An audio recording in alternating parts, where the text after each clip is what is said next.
What is up, my ninjas? I'm Strydent, and welcome to a movie review for Mandy, starring Nick Cage, Andrea Riseborough, and Linus Roach. For those of you who actually pay attention to actors' names and such, Linus Roach played Thomas Wayne in Batman Begins. Um, that's probably the most the biggest thing I remember him from. He's been in other things. He was in Riddick and, like I said, some other stuff. But that's the one that I remember him the most from. Whenever you see him and stuff, typically he kind of blends in. Because when you see him in this movie, you're going to be like, whoa, what the fuck? And he's the main villain in this movie. But anyway, Mandy is a film by Panos Cosmatos. He directed Beyond the Black Rainbow, which was another trippy, almost art house-ish kind of film. It's not my type of shit. So I'm going to get that out the way right off the bat. I am not a fan of art house film. I find it usually pretentious and boring because they are so deliberate and so slow burning in their storytelling that you lose interest before, for me, I lose interest usually before everything peaks, before the hook comes to play or comes into play. So I just usually steer clear of it. But I am a fan of Nick Cage. A lot of people give Nick Cage shit for his over the top, you know, acting style, I guess, and his really I find him really good at playing crazy, and I think it's necessary because you got to have those people, kind of like Christopher Walken. Walken is so good at playing offbeat that that's what he does, and that's what makes him, I don't know, a resource, if that makes sense. That's what makes him wanted and so coveted in a lot of films. Same thing with like Sam Jackson. Sam Jackson plays extreme really well, so if you want that kind of personality, like an extreme, uh, you know, big overpowering personality, you get him. Well, if you want someone to have a meltdown and go crazy, you get Cage. Dude has been a favorite of mine since Face Off. Um, I remember seeing him in other shit like Raising Arizona and stuff, but I was really young when that stuff came out, so it didn't stick with me. But Face Off, that's one of my favorite movies of all time. To me, it's one of the best action films of all time, and it sticks very clearly in my mind. And it sticks out very clearly in my mind. His portrayal of Castor Troy, it was dope. It was dope. And then the portrayal of Sean Archer, I think his name was. It was dope. It worked. You know what I mean? Archer playing Troy. It's not an easy thing for most actors to do, and he did it well. Anyway, I'm trying to preface where I'm going with this because I am a fan of Nick Cage and his ability to do crazy so well. This film, Mandy, is about a couple. It takes place in the 80s. I want to say 83. They live out in the Shadow Mountains, um, away from civilization. Uh, Cage plays Red. He is a lumberjack. Andrea Riseborough plays Mandy, titular character. She is an artist. The two of them are kind of, you can tell they're like a quirky kind of, different kind of folks that don't really fit in elsewhere, but they found each other, and that's all that matters, and they fit in with one another.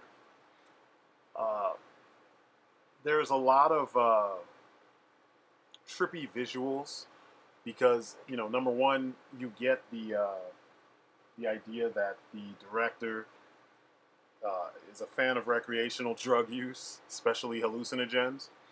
And when you look at the imagery in this, that's what you're getting, essentially. Um, the characters in the film tend to do a little something, here and there. And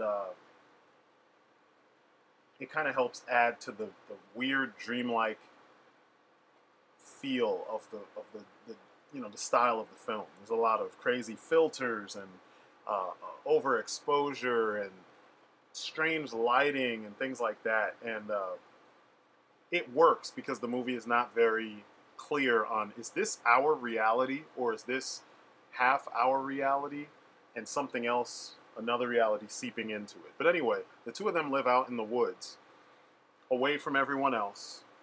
Um, he does his job. She obviously makes her artwork. It's not 100% clear if she makes art for sale, because you see her working on these elaborate drawings and stuff, and it's not clear if she's doing this for like a cover for like books or something like that, but you just know she's an artist. She makes art. The two of them have this weird sense of humor. They're kind of geekish, and they get along really well. You can tell they're in love. And I'm pretty sure in this story they are husband and wife, because a lot of the trailers say his girlfriend. But I'm pretty sure, and in the movie they refer to her as Red's wife. But the two of them are at peace. You know what I mean? Sometimes that's just how it is. You find the person that works for you, and between the two of you, you find that peace. Everybody is looking for it, whether they want to admit it or not. Even the most hard-ass motherfuckers out there, they are looking for that place, that little chunk of the world that you can kind of slip away to, be loved, love in return, and just exist in your spot and be content. They found it with each other and their little space away from everybody. One day, Mandy's taking a walk. A van drives by. In the van is a cult leader known as Jeremiah Sand. And that is the main villain, played by Linus Roach. He sees her and he's immediately taken by her. Now, she is not a conventional beauty. Andrea Riseborough is kind of somewhat conventional in her, beauty. But in this film, they did everything they could to kind of downplay all that shit. She just kind of looks like a regular chick, but there's something about her that's interesting. And he sees that, and he immediately is taken by her, and he wants her. So he tells his goons a bunch of these weird... he's a cult leader that kind of plays to, or looks like he's inspired by Charles Manson. He used to make music that sounded somewhat like the Carpenters, but as he says, his music was better. Very much like he's touched... He talks to his followers like he was touched by God, and therefore, since he is touched by them being in his presence, they too will, kind of benefit from that.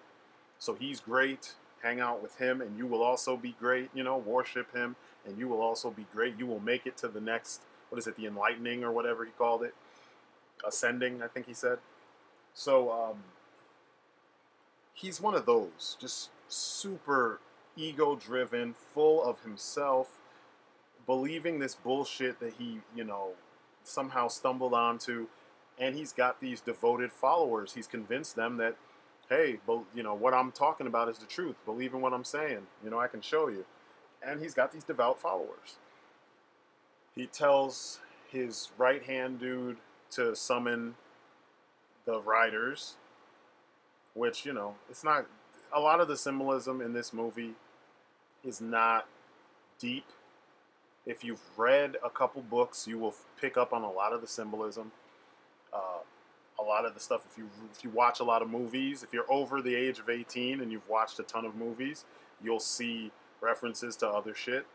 But they use this thing called the Horn of Abraxas, and it's like this weird stone horn, like an ocarina or something, but, it's got holes for the fingers, to get the different notes and shit, and it's just this weird...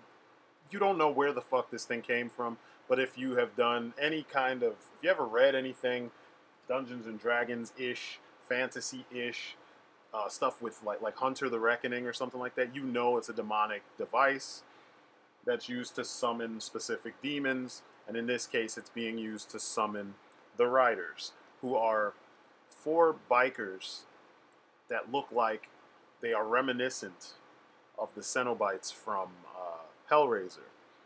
Now, it's not 100% clear if these guys are people or if they're demons, but the story in the movie, what the people think is that they are this biker gang that used to work for an LSD supplier, and then they were given a special batch, and they tripped balls so hard that they just lost all semblance of sanity and did all kinds of jacked up shit to themselves and loved it. So they just go around doing what they want. So whenever you hear of people disappearing off the road, whenever you hear of crazy murders and blah, blah, blah, all this weird shit that like stays unsolved, it's these guys. Especially like when it's around those kind of woodland areas and shit like that. So it's really weird. Really weird. One guy's got nails everywhere. Another guy has like it's like this fat dude with like spikes in his hand and a giant a spike sticking out of his crotch.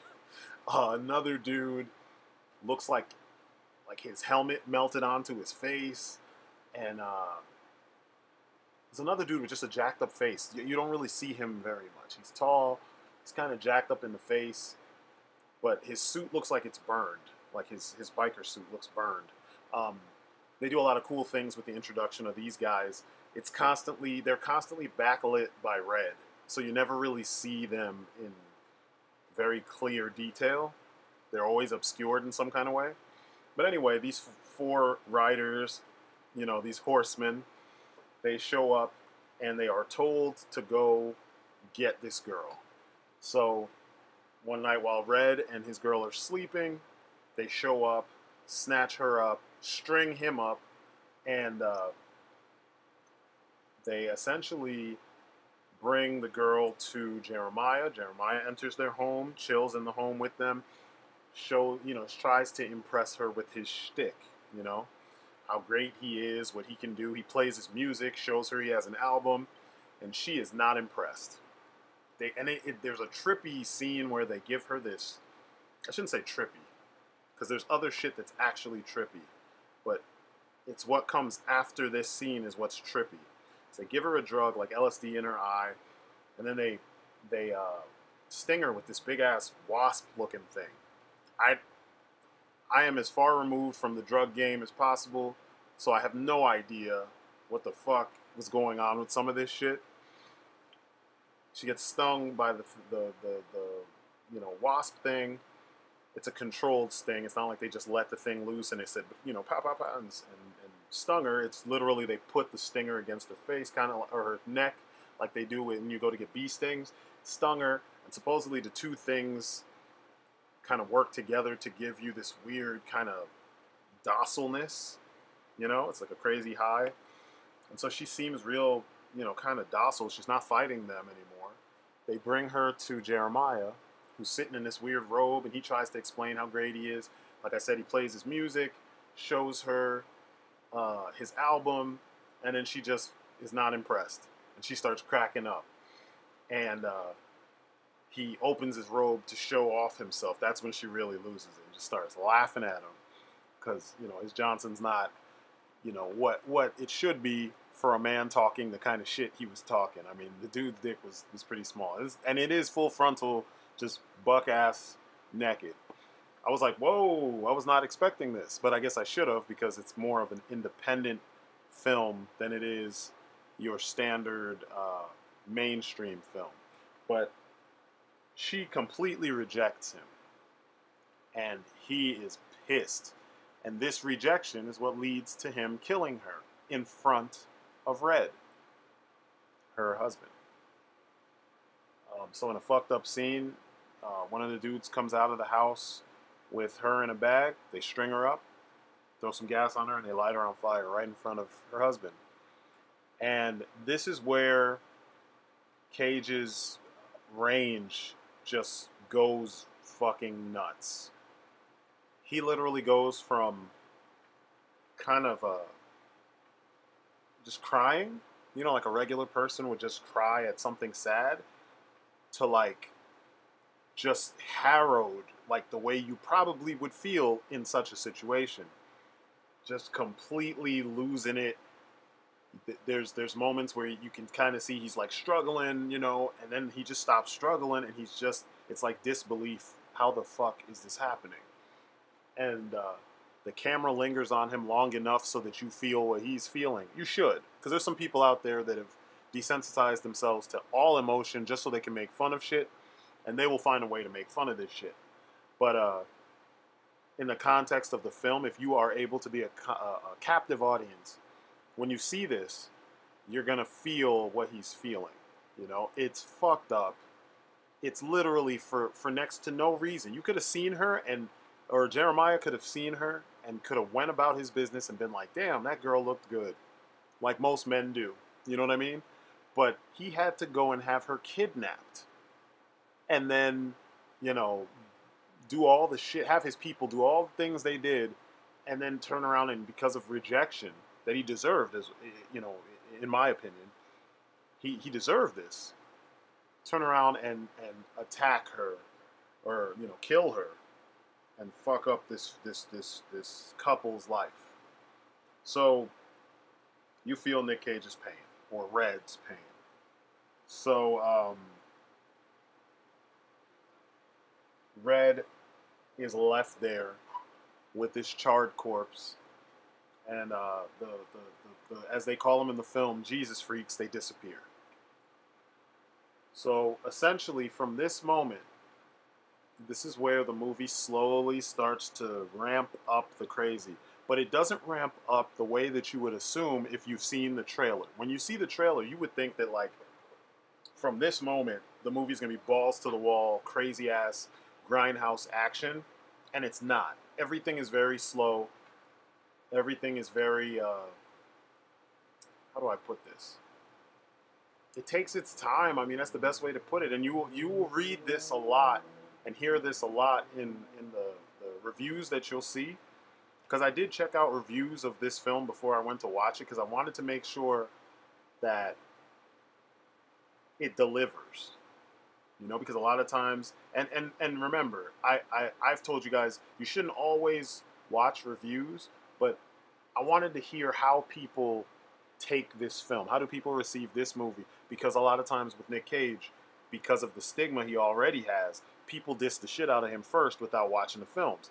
Now, a lot of his films are whack. Don't get me wrong. He's done a lot of stinkers in the last 10, 15 years, 10, 12 years. All those weird religious films and shit. This film is like the antithesis of those kinds of films. Red escapes his bondages. He crawls to the you know, charred corpse of his wife.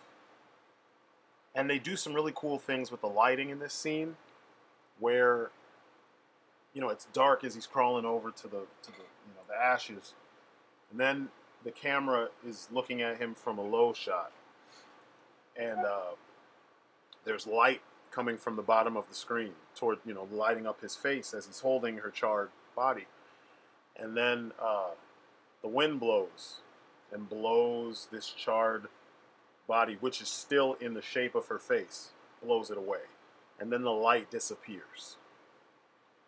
And from that moment is when it kind of, the movie starts to show you that the universe gives no shits about what happens to you as an individual. He walks into his house. There's a commercial about the Cheddar Goblin. And I'm not even going to explain too much. Cheddar Goblin is a brand of macaroni and cheese. And it's a goofy, hilarious kind of, you know, like, what the fuck kind of commercial, but it fits because it's like, you know, a Hollywood film would try to play this for all the sympathy in the world by, you know, sappy music, and, you know, he comes home and a montage of sad moments from his favorite sitcom would be on or some shit like that. This literally is like comedy. He comes home, the TV's still on, and there's comedy on.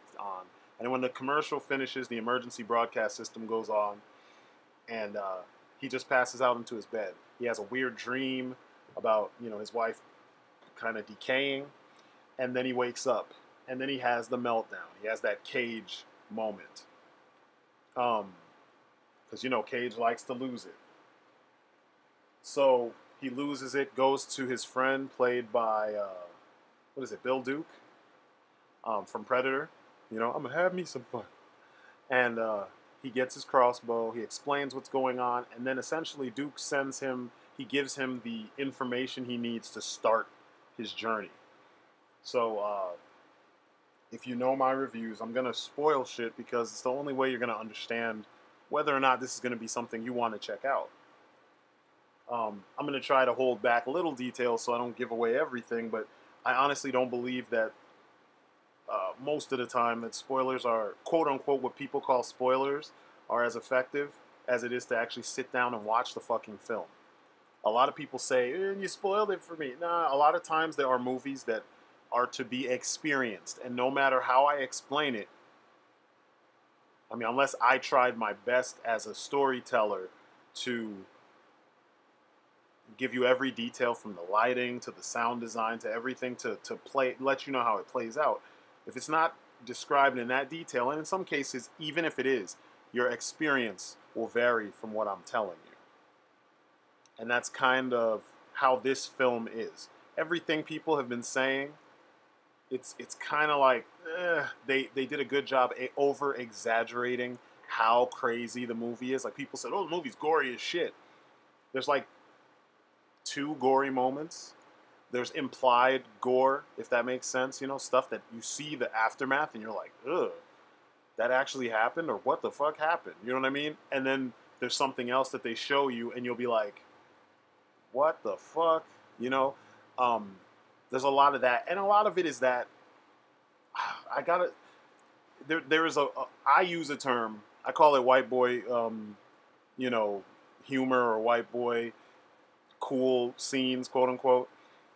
Because there's this thing that I noticed with, like, when I was in college and even in high school, like a lot of young white dudes come up with these weird, sometimes homoerotic scenes, or these weird, like, gory stuff that's not really cool, but for some reason they think this is cool.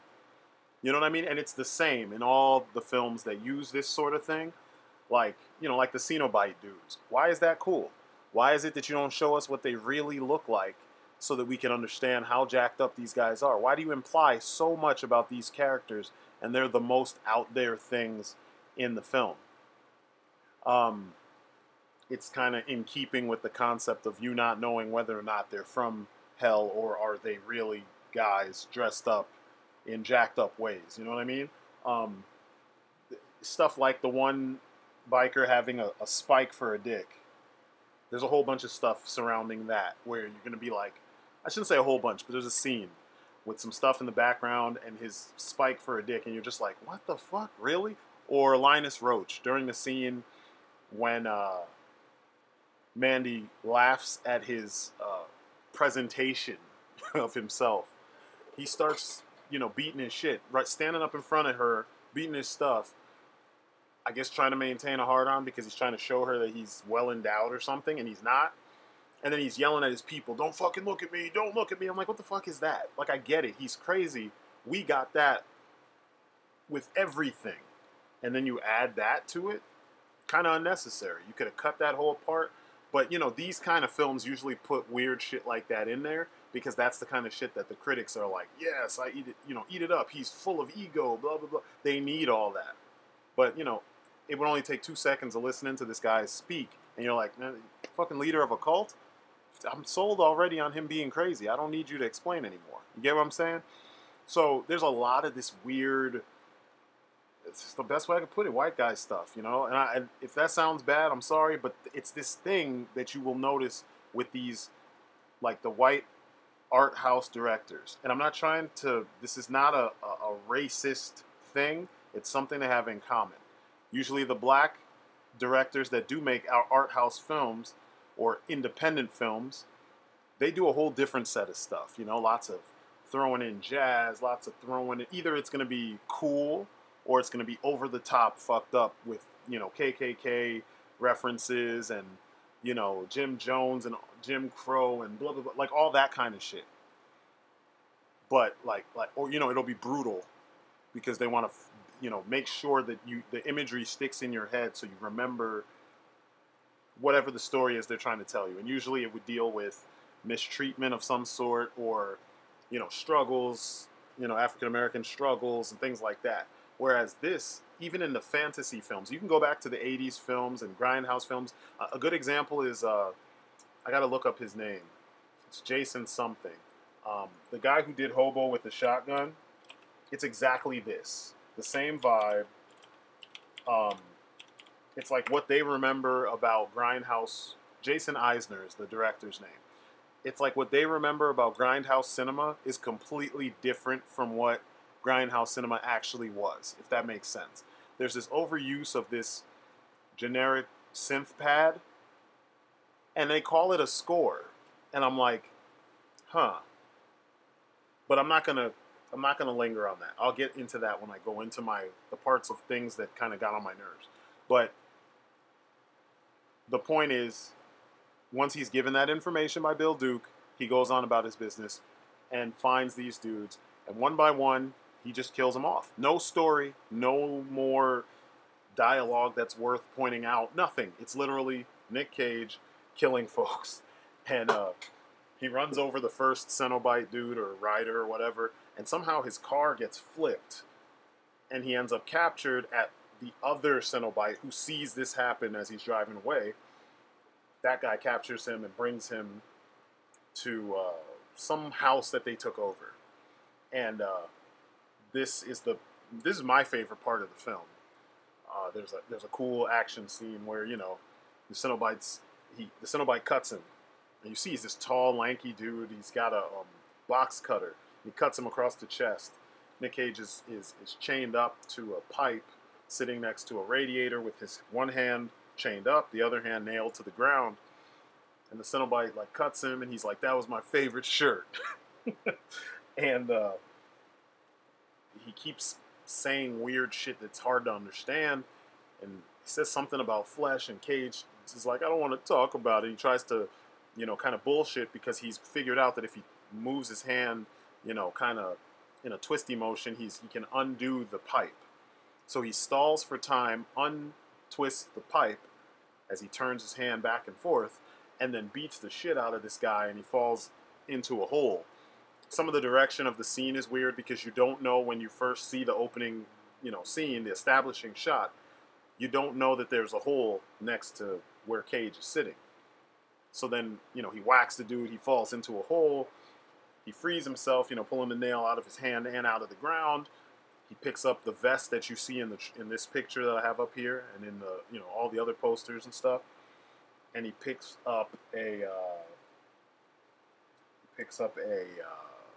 I think the box cutter. So as he goes through the house, he sees two people dead. It's like a naked dude and a naked chick, an older couple, and they're dead. And there's blood everywhere, and you're just like, what the fuck? There's blood all over this dude's back and his ass. And you're like, what the fuck? This is going into what I'm talking about. And if you ever saw Hobo with a Shotgun, everything I said about this kind of young white dude kind of sensibility, it's right here. This is it on full display. The whole never mind, let me stop and I'll go back to that. I wanna go into that part so bad, but I'll hold off. Anyway, as Cage goes around as he goes around the corner, he can hear something. So the dude, the Cenobite with the spike for a dick, is snorting all this cocaine, and on the screen is a bunch of porn. It's like 70s porn or something, because the movie takes place in the 80s. Maybe it's 80s porn. I don't know. It just looked old, and he sees Red's reflection in the TV. Red is creeping up behind him because the entrance to the room is behind the couch that the Cenobite dude is sitting on, and the TV is in front of the Cenobite guy. So he sees the reflection, and then they have this fight. And it's kind of gory, I guess. There's a lot of blood, I'll say. It's bloody. But essentially 2 attacks, and Red kills the big, spike-dicked Cenobite. And then starts laughing as the blood is flowing. And I was laughing too, because I'm like, yeah, that guy was kind of lame. Like, really? That's your thing? But it was cool because he needed to die.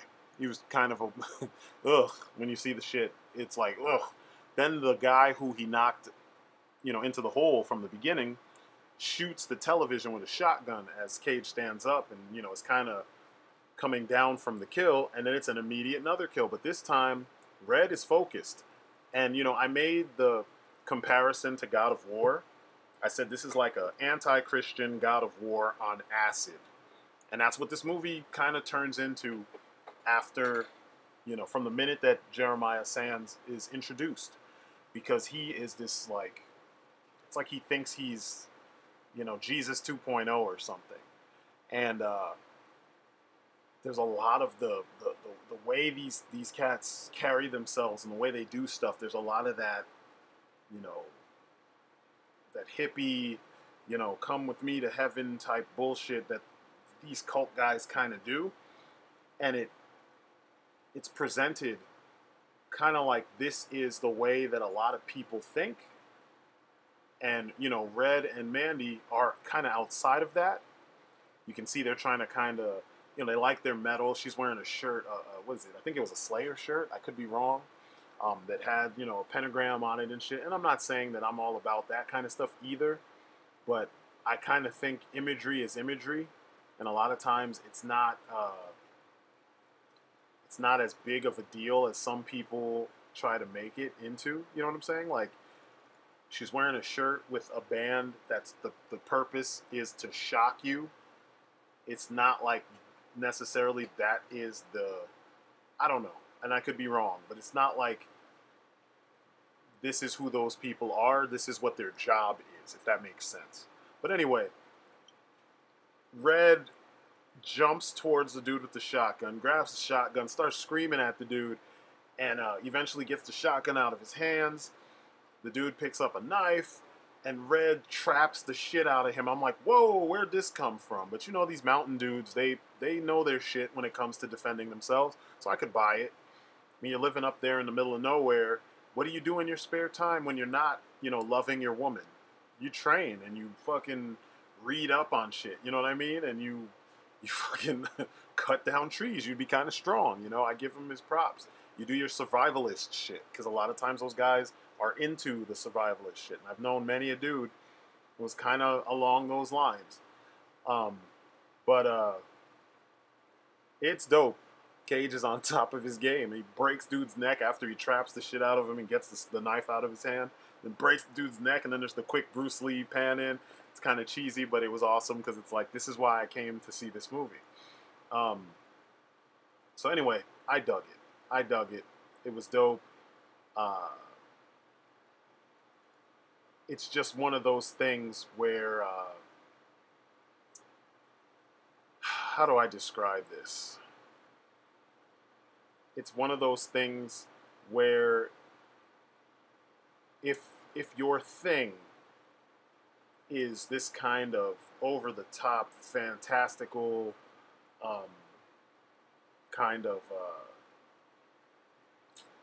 this over-the-top, fantastical kind of cinema, you'll love it. If you don't really get into this kind of stuff, you're not going to dig it. Now, there's another piece to it, because I'm not going to really go into everything, because I've just told you what the movie is. Essentially, from the point where Red escapes his bondages and goes and talks to Bill Duke, he, I left out that he forges this insane-looking axe. It's like a spinal column. It's like something out of like a I don't know, old heavy metal magazine. And it's like chrome, and there's no wrapping around it. It's just all metal, and it's got a handle up near the blade. It's dope. It's like like when you used to forge shit in Final Fantasy VIII. It reminds me of that sort of thing. But from that moment, it's just him and these encounters, these random encounters. I will give you this kind of caution. The two worst kills are when he finds the right-hand dude of Jeremiah Sands. He's like an old, bald-headed white guy with black pupils. And he keeps talking about, you know, burning people, better for her to burn this way and blah, blah, blah. He just talks this religious bullshit. He gets it really bad, and it's quick, too. But it's pretty gruesome. And then there's another lumberjack that's on their side. He's big. He's muscular, too, but he's just fucked up looking. He gets it really bad, too. But I guess the idea is gorier than what you actually see. What you see looks like an effect, in my opinion. You know, and I've been watching movies for a long fucking time. It doesn't feel like Saw, for lack of a better, example, where Saw felt real.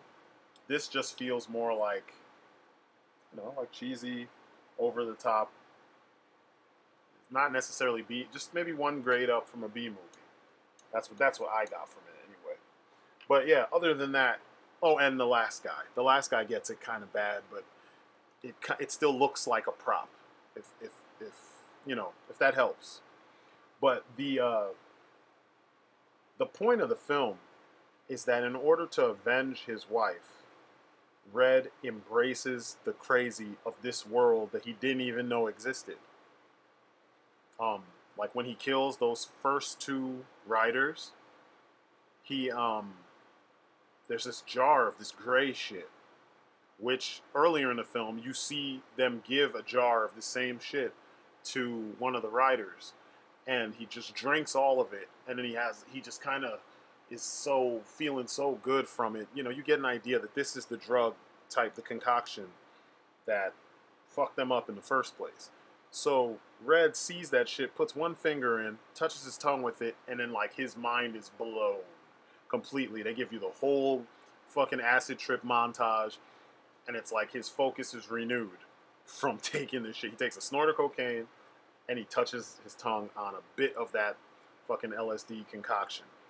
And then it's like, from there on, he's not feeling shit. His mind is just completely, like, open. And he has, I guess that doesn't make sense. His mind is like, super focused now. Because he's cleared his mind of everything else. All that exists is the vengeance. It's one of those things that I've only seen 3 times counting this film. Maybe even 4 if you count, like, Death Wish. The original Death Wish series. But the best example, the best 2 examples would be Gunblade, because the main characters, it's an anime from, I want to say, early 2000s, and it's got giant robots and cowboys. So yeah, go watch it. It's dope. And the plot is vengeance. Literally, from the moment you meet the main character, Van, all he's there for is to get revenge for the bad guys that killed his wife. And literally, everybody's like, don't do it, don't do it. If you kill him, you'll be just like him. He'll be like, nope, if I kill him, I'll get my revenge. Done. And at the end of the series, he does what he says he's going to do. And you just have to see how it plays out. But they didn't make any... they didn't make any qualms or anything about the quest for vengeance. They made it very straightforward and very like, this is what he's going to do. He takes a lot of detours on the way to this vengeance, but that's what you're there for. You want to see the road to the vengeance. God of War, the series up to 2, was all about the vengeance. You know what I mean? You're seeing him go through all this shit to get to his, thing. I mean, you could say 3. It's the way 3 is where the story kind of broke down for me.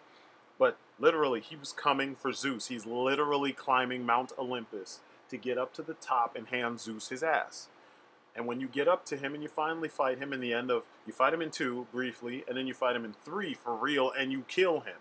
When you finally kill him, it's kind of satisfying because he put you through all this shit, I mean, how many times you kill your family in that story? You killed them the first time, canonically, in the story, before you started playing the game. Then you got to kill him again in the game. You got to kill him again at another point in the game. It's like, God, man, you keep on making him relive his nightmare, like literally and figuratively. And it's not fair for someone who served, so well for so long. So they did it well there. And like I said, Death Wish was like that. Death Wish showed who it is, these gangs, that were responsible for the rape and crippling of dude's wife. And I think wife and daughter. I could be wrong. It's been a long time since I watched those. But then you watch Charles Bronson systematically take down gangs just for the idea of being a gang. You're kind of associated with this thing that took his family. So in this movie, you're kind of like, the revenge is justified because these are some heinous fucking individuals. But there are some things in the movie to give you an idea that Homeboy Red went deeper than what your usual revenge tale is. This is more of a devil hunter. It's like the imbuing quote unquote. Ew, why did I say it like that? Quote unquote. Quote unquote. It's like the imbuing of a devil hunter. You know, he lost his wife in like one of the worst ways possible for next to no reason at all. And then to get his revenge, he makes this journey. He goes into all these tunnel systems and shit. When he comes out, he's in another world. And the movie doesn't make it 1000% clear, but you do realize when he wakes up after being told by the chemist where to go, he drives into a tunnel. The tunnel is going deep into what looks like the earth, and he comes out on the other side. It's muddy, it's gross. You see the cars all broke down in this area, and then you see where Jeremiah Sam's base is. And then he goes even further once he gets inside of Jeremiah's base. So yeah, he's in hell. And it's not just an acid trip to say that that's where he is. And he's both figuratively and literally, in my opinion, in hell. The film doesn't really come out and say it, but it shows you. And you know, I've always made that complaint about visual storytelling. Show me, don't tell me, show me. I'm sitting here to be a captive audience to your story. Show me. And they do a good job. To me, someone with an imagination, someone who, I dig this kind of stuff. I don't know, you may see it sometime if I can get to it sooner than later, but you know how slow things run with me. I want to do it right or I don't want to do it. So it usually takes a while. But I wrote a Devil Hunter epic. And at some point you may see it. And I've made references to it. I may do a video on it just so you guys understand where I'm coming from. But it deals with a lot of stuff. But it's very straightforward. I don't imply a lot of things. I don't do a whole bunch of verbal exposition. It's shown. Everything is shown to you. Shit is happening and you are seeing it happen. And you understand, like, this is the now. This isn't a trip. This isn't me giving you a visualization of what could happen. This is literally what is happening. And I love when directors have the balls to do that. So I give Panos Cosmatos props for doing that. So up until everything leading up until the last kill, you know, Jeremiah Sands, who is such a bitch. Everything leading up to him getting killed, it's satisfying because these guys and girls earned their comeuppance, you know, as they used to do in these 80s revenge films, you know, like I Spit on Your Grave. Every one of those assholes in that movie deserved what they got.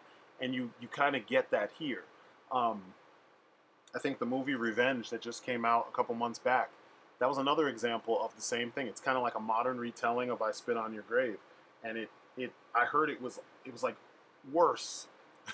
So I don't know if I'll be watching that anytime soon. I'm not a sadist or something like that. I can only take so much, you know, gore and shit like that. I'm not a gore hound at all. I can only deal with it when it's justified, given, I shouldn't even say justified, when it's stylized, I can deal with it. When it's made to look and feel real, then, oh, no. Sometimes that's too much for me. So, you know, in the context of this film, there were parts that were just like, oh, shit. But then there were a whole bunch of everything else that happened where I was like, damn, that you fucking right. You know what I mean? Give it to him. So, you know, I would recommend this if you like, if you grew up watching revenge films, if you like action. I don't even know if I'd call it action, but there is action in the movie. If you liked grindhouse cinema, there's a grindhouse feel to this, even though it's more on the art house side. If you're not a fan of this stuff, then it will be too slow, and you will definitely feel like it's taking forever. You might even fast forward. But the visual style of the movie, to me, is pretty dope because it feels like when, like I like Brian Hitch's artwork in comics. And, like if you ever read The Authority, or if you read Ultimates 1 and 2, or some of the what else did he do? He's doing Hawkman right now. During Ultimates 1 and 2, a lot of the time they played with the lighting. So scenes would be red or blue or green or orange or like, you know, some other, combination of colors. And what I dug about that was they were smart enough to pick the right colors for the scene, so everything felt appropriate. This movie does the same thing. You know, even The Matrix, it had that when you're in The Matrix, everything is like amber and kind of harsh looking, you know, kind of dirty. Whereas when you're in, I mean, when you're out of the Matrix in the real world, I'm sorry, everything's kind of dirty. And when you're in the Matrix, everything is slick and has that greenish tint to it. They had similar concepts. There was a lot of red, a lot of pink, a lot of vibrant orange, vibrant yellow. So despite the movie being really dark, there was a lot of color being used. And it wasn't done the way Joel Schumacher does it. Although I think in some scenes, that would have probably worked to the benefit of the film or the scenes being shown to you, you know what I mean, in that part of the film, those parts of the film. So the score. The score is not really a score. It's more atmospheric synth. And, you know, for the people calling it a score, they obviously don't like music. They like sounds. A lot of things in this movie are about experience and about sensory, if that makes sense. A lot of lights and quick cuts and flashing things and crazy sounds to accompany the crazy visuals, but there was not a lot of music. There's like two themes. There's a theme in the beginning of the movie, and there's the theme, the love theme, whenever you saw Red and Mandy together, or whenever he thought about her after she died. But the rest of the movie is just, it's like noise. So I could imagine being in a theater, because it took me 2 sittings to finish this film, because I started watching it yesterday. No, 3 sittings. I started watching it 2 nights ago, and then I stopped because I had work, so I had to go to sleep. Then the next day I came home and watched more on my lunch break, and then I couldn't watch it at night because my son was up. He didn't go to sleep late, so I stayed up with him. And then this morning I finished it. So it was literally Thursday, Friday, and then today. If I was in a theater watching this nonstop, because it's a 2-hour film with a 5-minute plot or a 2-minute plot, you know what I'm saying? Like, I can explain the plot to you in a couple seconds. Couple lives happily in the woods. During a walk one day, cultist sees the wife of this, you know, the couple.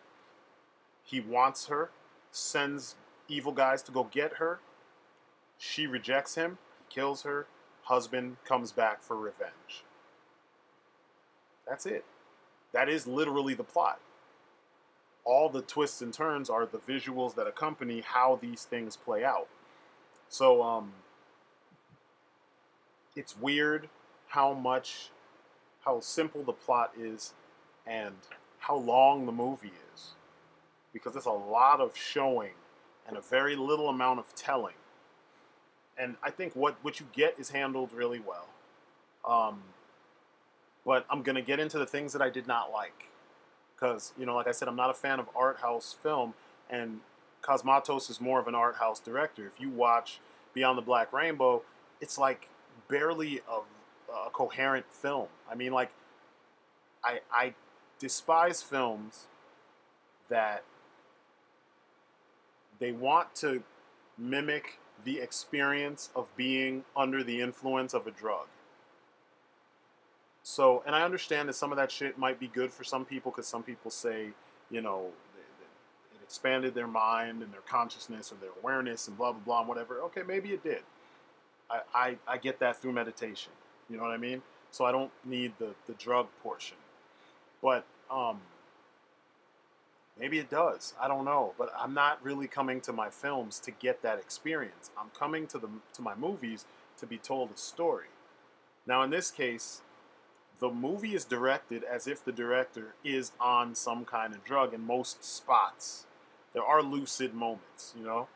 But the trippy, constant... I mean, there's scenes where they're talking and the exposure is doing weird shit. You know what I mean? And the lighting is doing weird shit. I'm like, they're just talking to each other. Mandy and Red, the normal people in the film, and normal is relative. I just mean compared to all the other insanity, those are the down moments. And there's all this shit going on. And it's like, what the fuck, dude? You just like playing with filters and stuff? Relax. It should be when the crazy shit happens that the screen is going nuts with all this stuff. So, you know, I wasn't feeling that. And, you know, there's people out there who will disagree with me. But then again, this kind of film is their cup of tea only. So, you know what I'm saying? You got to have balance. You are telling a story after all. And if everything is extreme, then nothing is extreme. So if your eyes get bored or tired from all of the things going on, some things aren't going to have the effect that you intended when you really go nuts, you know? There's a lot of scenes where it's like a slow strobe, fade in, fade out. You know, fade to black, then fade back in. Fade to black, then fade back in. And it's just like, stop. Fucking show me what's going on without all that, you know? And it's not even like your typical transition. It's literally like 20 times in the span of like, I don't know, 30, 40 seconds. And it's just it's like too many filters. And I know the usual pretentious critics are like, oh, the technical skill is amazing and I love the blah, blah, blah. No, you know, it's not always, it doesn't always work. There are scenes where it works really well, don't get me wrong. But I think some things were done too much. The backlit everything. So many of the scenes are backlit by a color. There's like one or two scenes in the regular world where things are really clear. And after that, it's like yellow front, red back. You know, blue front, yellow back. Yellow front, blue back. You know, and it's like, just light the scene so we can see what's going on. Like I told you, some of the references, I was like, come on, they live near Crystal Lake. Come on, guys, really?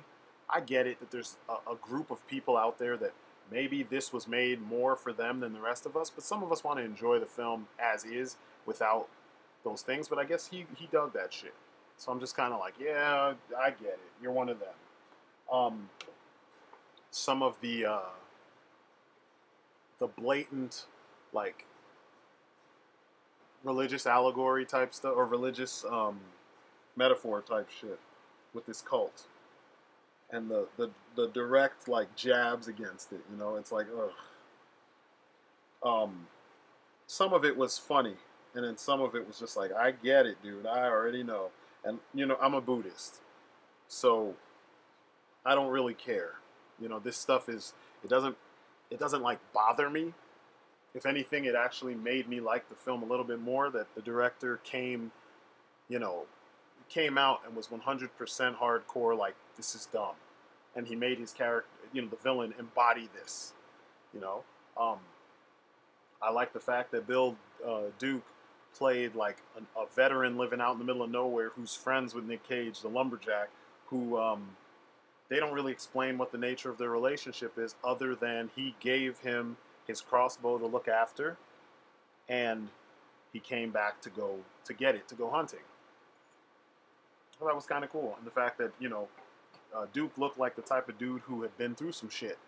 Me always looks like the type of dude who's been through some shit. So, you know, there wasn't a whole lot of backstory to that character at all.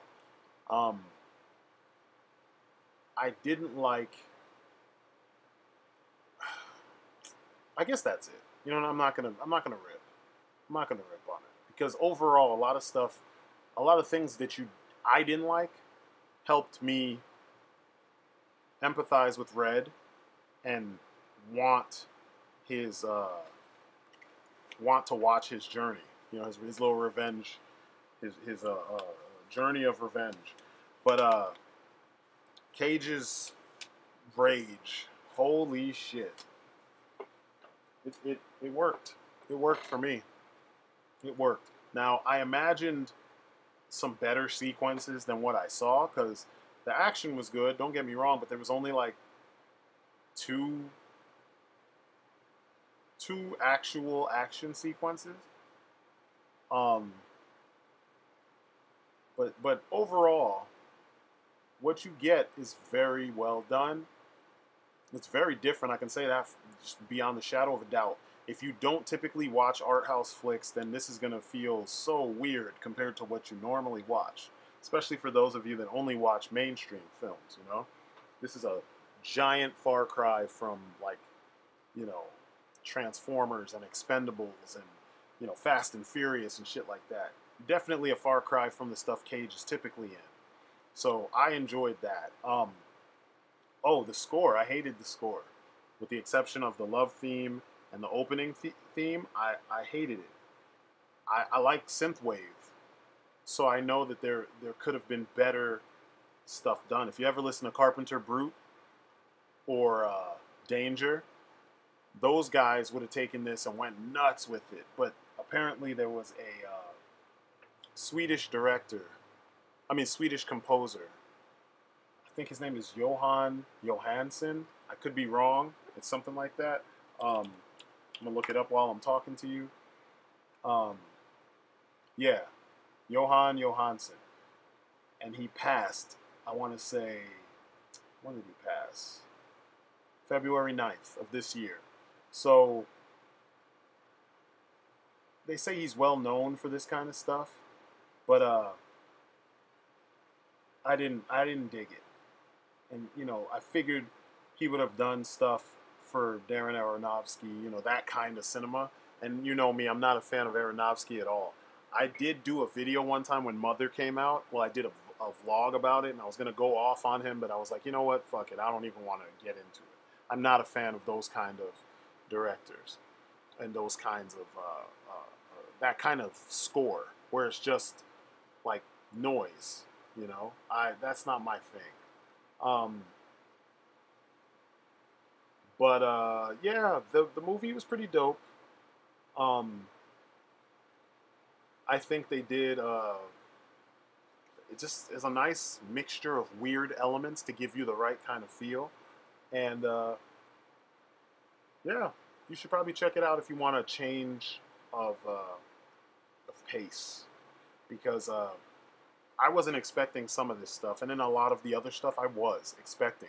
Now, for those of you who still think that my comment about the young the young white, dude, it's so awesome. It's almost like frat boy humor and frat boy cool.